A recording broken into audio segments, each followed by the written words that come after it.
வணக்கம் ஸ்வஸ்திகா நாச்சியார் உறவுகள் அனைவருக்கும் என்னுடைய முதற்கண் வணக்கத்தோடு நீங்கள் பார்த்து கொண்டே இருக்கின்ற ஆலயம் வாசுதேவமங்கலம் ஸ்ரீ கற்பக விநாயகர் ஸ்ரீ மகா காளியம்மன் ஆலயம்.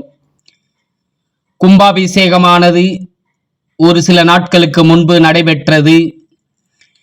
கற்பக விநாயகர் ஆலயத்தின் பின்புறம் ஸ்ரீ மகா காளியம்மன் ஆலயமானது அமைய பெற்றுள்ளது.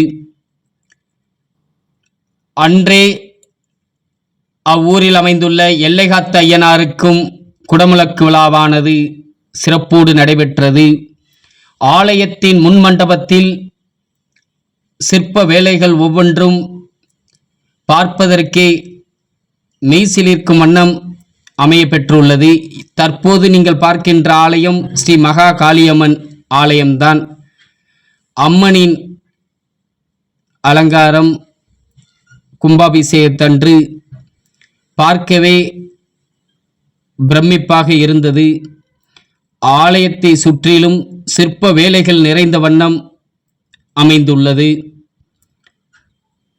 பார்ப்பதற்கு ஒரு சிறிய ஆலயமாக இருந்தாலும் கம்பீர தோற்றத்துடன் காட்சியளிக்கிறது. நன்றி, வணக்கம் உறவுகளே.